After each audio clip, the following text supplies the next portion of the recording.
Bienvenidos una vez más a Basket 365. Soy Denis y en el vídeo de hoy vamos a finalizar con mis planes para agencia libre de cada uno de los equipos de la NBA y el último equipo del que vamos a hablar son los finalistas de la NBA, ¿no? El equipo que perdió el partido 7 en los Indiana Pacers. Los Pacers no se juegan casi nada en la noche del draft, solo tienen el pick 54, por eso hablé antes de Oklahoma que de ellos.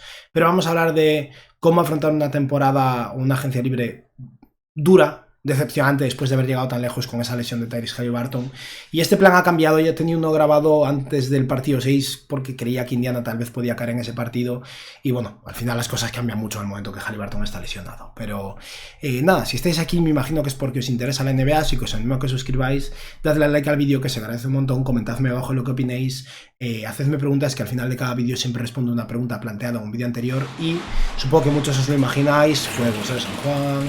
Supongo que muchos os lo imagináis, pero esta noche, miércoles, a las 2 de la mañana hora de España, empezará el draft NBA, la primera ronda, y pretendo streamear en Twitch, estar en directo, reaccionar a toda la primera ronda, al día siguiente reaccionar también a toda la segunda ronda, así que en torno a la 1:30, 1:40 más o menos estaré conectado en Twitch, y si queréis ver conmigo en directo el draft, sois más que bienvenidos, ¿no? Y dicho esto, vamos a empezar hablando de la situación financiera de los Indiana Pacers, que es un equipo que proyecta estar unos casi 23 millones de dólares por debajo del impuesto de lujo, pero que tiene que renovar a Miles Turner, por lo que acabarán en el impuesto de lujo. Podrían hipotéticamente tener la mid-level de 14,1 millones de dólares y la B anual, pero si renuevan a Miles Turner tendrán o la mid-level de 5,7 millones de dólares o nada. Y yo creo que más bien nada, teniendo en cuenta que es un mercado pequeño, que van a estar en el impuesto de lujo, cosa poco habitual, y que con Haliburton lesionado la ventana se ha cerrado para el próximo año y tendrán que esperar al siguiente. O sea que van a estar pagando de más para no ganar nada el año que viene, siendo realistas. La cosa empeora un poco. En lo que respecta al draft, solo tienen la elección número 54 porque tenían su propio pick 23 y hace unos días lo intercambiaron con New Orleans por su propia elección de 2026, que parece una decisión muy acertada en este momento, teniendo en cuenta que con Haliburton fuera, ese pick puede ser más interesante. No creo que vaya a ser un pick súper alto tampoco. Los Pacers van a dar guerra y siguen siendo un buen equipo, pero han mejorado las probabilidades de que ese pick sea decente con su jugador franquicia lesionado, ¿no? Lo que respecta a sus agentes libres, tienen a Miles Turner como el más destacado, luego está James Johnson, Isaiah Jackson, Thomas Bryant, Tony Bradley y luego dos jugadores en contrato dual en Enrique Freeman y Kenton Jackson. Vamos ahora a hablar de los jugadores que sí que tienen en plantilla, jugadores y bueno, de las fortalezas y debilidades de este equipo. En lo que respecta a las fortalezas y debilidades de este equipo, todo cambia con Haliburton fuera. De hecho, he puesto como debilidad a Haliburton porque tiene el tendón de Aquiles roto, ¿no? Pero es un equipo que teóricamente es muy potente a nivel ofensivo, para que ver cómo funcionan con Nembhard y McCollum tirando del carro, ¿no? Bueno, Siakam es un mejor jugador, pero digo como organizadores. Es un equipo con continuidad, especialmente si renueva a Miles Turner, y un equipo potente a nivel de tiro que ha decaído drásticamente con la desgraciada lesión de Haliburton, ¿no? Como debilidades, es un equipo muy flojo a nivel de rebote, limitado en el juego interior y que tiene a su jugador franquicia lesionado.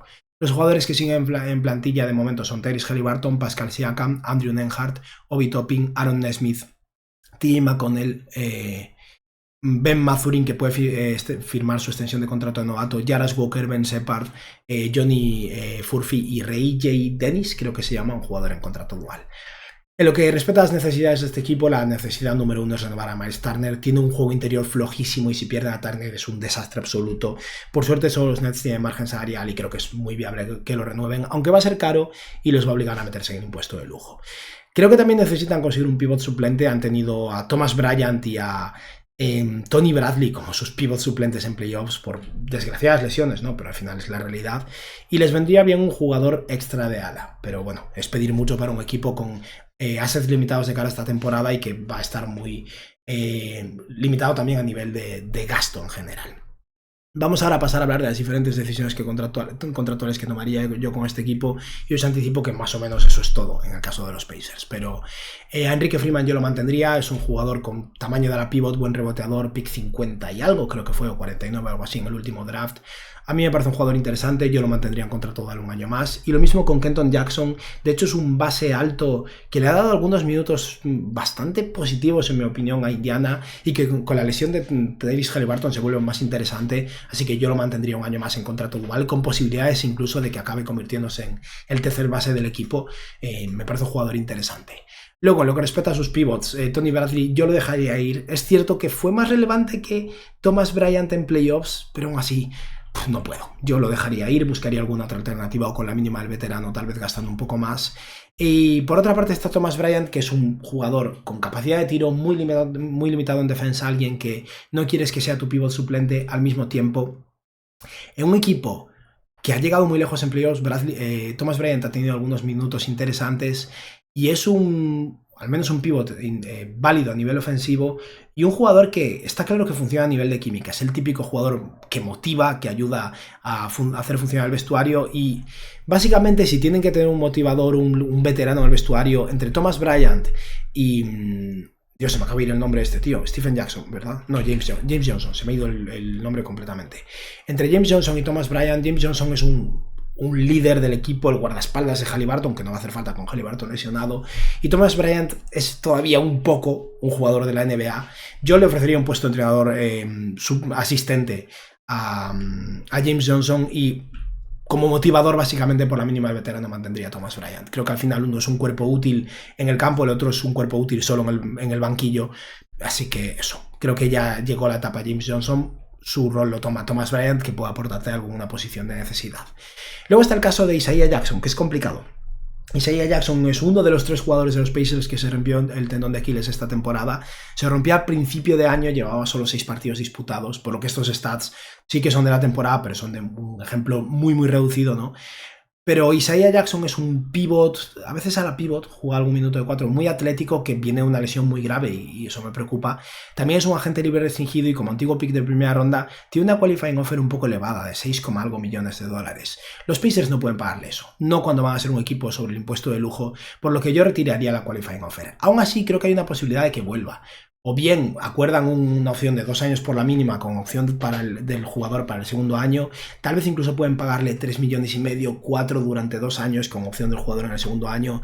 Pero creo que es viable que encuentren un término medio. Isaiah Jackson aún me parece un pivot suplente interesante. Yo no me comprometería a largo plazo porque hay dudas con la lesión, pero habiéndose roto el tendón de Aquiles creo que el 1 de noviembre. Esperemos que esté para el inicio de la temporada o muy poco después y eso. Yo lo mantendría, entre otras opciones por la mínima o similar. Isaiah Jackson al final es un jugador que conoce el sistema, que se ha desarrollado en Indiana y que yo creo que puede ser interesante. Y luego el agente libre potente es Miles Turner. Miles Turner va a tener la posibilidad de ganar mucho dinero. Es cierto que tal vez haya menos presión externa con la realidad que es, que solo los Nets tienen margen salarial para ofrecerle algo decente, pero estamos hablando de un pivot de 29 años que es un mal reboteador, pero un muy buen pivote ofensivo, un gran tirador, un jugador que al final, es el más veterano de los Pacers y un jugador que, era el pivot titular de un equipo de finales de la NBA. Este año ha promediado 30 minutos de juego, 15 puntos, 6 rebotes y 2 tapones con 40% en triples y 5,5 triples intentados. Y Miles Turner va a pedir 30 millones por año. Yo creo que 30 millones por año es una cifra descabellada y un poco elevada, pero tampoco van a poder quedarse muy lejos de eso si no quieren generar tensión y que acabe intentando presionar por un sing and trade y que se complique la cosa, ¿no? Lo que creo que pueden hacer es encontrar un término medio. Al final se puede cubrir parte de ese dinero con bonuses por rendimiento, partidos jugados, porcentaje de triple, rating defensivo, número de rebotes, por ejemplo, hay opciones. Y la cantidad de dinero de un contrato que puede estar protegida o atada a bonuses es un 15%. Yo creo que pueden ofrecerle básicamente un salario que llegue o supere ligeramente los 30 millones de dólares por año con bonuses de rendimiento, con lo que no cumplirá todo posiblemente, y que el salario base sea inferior. Tal vez un salario inicial de unos 25 millones, o tal vez incluso un pelín menos, pero con la posibilidad de que llegue a esos 30 millones y de que su agente y Shams Charania puedan poner un tweet diciendo que Miles Turner ha firmado un contrato de 4 años, 130 millones, cuando a lo mejor realmente son 4 años, 115 millones o algo en esa línea. Creo que 112, de hecho, para 130 sería la cifra, ¿no? Creo que ese es un poco el término medio. Y creo que eso, básicamente pueden renovar a Miles Turner por un poco menos de 30 millones por año, un salario ascendente, o sea, no pueden hacer una propuesta de contrato plano, ni mucho menos, porque el equipo es que no puede permitírselo a nivel salarial. Pero eso, creo que Turner se queda, creo que va a cobrar más de 25 millones, pero con suerte un poco menos de 30. Y luego hay un par de extensiones de las que hay que hablar. La primera es la de Aaron Nesmith. Aaron Nesmith, por suerte, aún tiene 2 años de contrato con uno de los mejores contratos de la NBA. Cobra 11 millones por año esta temporada que empieza y la siguiente. Y estamos hablando de un gran 3&D, un jugador que ha aportado muchísimo a Indiana. Y los Pacers le pueden poner sobre la mesa una extensión de 3 años y básicamente 50 millones de dólares. Eso es lo máximo que puede firmar Nesmith, que es una ganga. Aaron Smith se merece más que eso. Y yo, si fuera la gente de Aaron Smith, le recomendaría que no acepte esa oferta. Además, tenía 2 años de contrato. Dentro de un año ya se exploraría esa posibilidad. Pero yo, si fuera los Pacers, 100% le ofrezco el máximo en una extensión, 50 millones por 3 años. Es un promedio de pues unos 16, algo millones por temporada. Básicamente es un salario inicial de 15 millones que acaba como en 18 o algo así por 3 años. Yo se lo ofrezco. Si su firma sería una maravilla para Indiana, pero bueno, estaría por ver. Y luego el otro jugador que puede firmar una extensión es Ben Mathurin. Y esto es complicado. De hecho, en mi plan original, yo bajo ningún concepto le ofrecí una extensión a Ben Mathurin y exploraba su mercado de intercambios. ¿Por qué? Porque Ben Mathurin es un jugador de 23 años con un potencial tremendo, que ha sido bueno en sus momentos, pero que también tiene sus carencias, que va a salirse del presupuesto de los Pacers y que me parece menos prioritario que Haliburton, que Nembhard, que Nesmith, que Siakam, que Miles Turner. Y cuando llegas a ese punto, pagarle lo que va a pedir Ben Mathurin en una extensión, yo no lo veo viable. Mathurin va a pedir 30 millones por año, tal vez más, y yo no se los ofrecería. Creo que es un jugador que puede llegar a valer eso, pero si soy Indiana, le pongo sobre la mesa, tal vez por encontrar un término medio, 3 años 60 millones, 3 años 65 millones, y Mathurin lo rechaza. Para mí no hay acuerdo, y llega a agencia libre restringida dentro de un año y veremos qué pasa de por medio. Pero es cierto que con la lesión de Haliburton, Mathurin va a tener que entrar en el puesto de escolta titular con Nembhard de base titular, va a tener un rol potente y esto puede elevar su mercado y hacerlo todavía más caro. Pero para mí Mathurin también es un jugador que, si rinde bien este año, hasta puede ser un candidato a ser intercambiado en febrero, porque los Pacers no van a poder pagarle. Aún si se salen de Obi Toppin, lo veo complicado. Así que vamos a ver cómo avanza la cosa con Mathurin, pero creo que no hay acuerdo, creo que es inviable. Mathurin va a pedir 5 años 160 o algo así y no va a pasar. Yo no lo haría, desde luego. Y con esto la plantilla pasaría a quedar así. Sería un equipo que en este momento estaría compuesto por Andrew Nembhard, Ben Mathurin, Aaron Nesmith, ojalá extendido, sería increíble, Pascal Siakam, Miles Turner renovado, TJ McConnell, Ben Sheppard, Jarrett Walker, Obi Toppin, Thomas Bryant, Tyrese Haliburton, que desgraciadamente no va a jugar, Johnny Furphy e Isaiah Jackson. A ver si Ben Sheppard, Jarrett Walker, Johnny Furphy y Ben Mathurin elevan su producción de cara a la próxima temporada. Nembhard lo va a tener que hacer seguro como jugador principal, creo que va a ser un momento de brillar. Y aquí la duda es si se salen de Obi Toppin y intentan ahorrar dinero para compensar el pagar a Miles Turner o aguantan el tirón. Pero bueno, por hablar un poco del draft, un jugador que creo que puede ser interesante, no creo que vaya a estar disponible en este pick 55, pero tal vez escalando un poquito, o tal vez incluso sí, es Vlad Golding.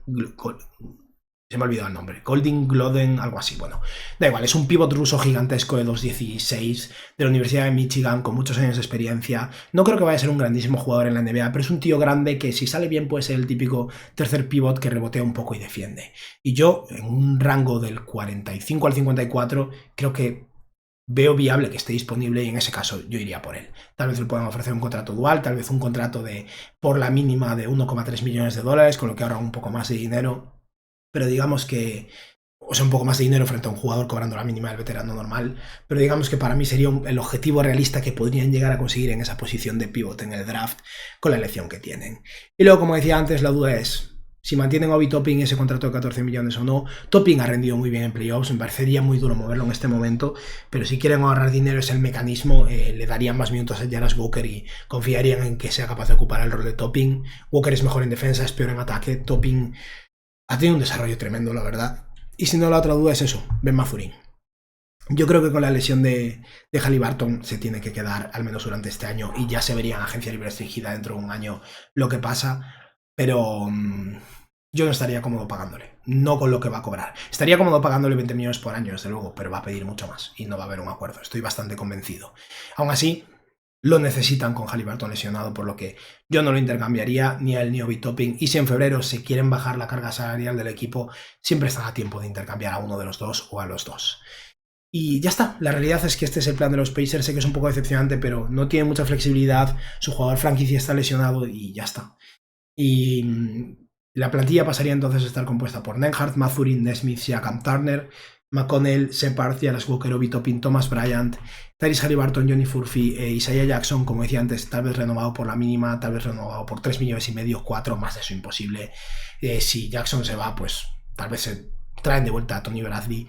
Y ese pick 54 ocupando un espacio en la plantilla, porque al final los equipos necesitan 14 jugadores en plantilla y como un equipo sobre el impuesto del lujo quieren ahorrar lo máximo posible para un jugador 1,3 millones en vez de 2,3 importa.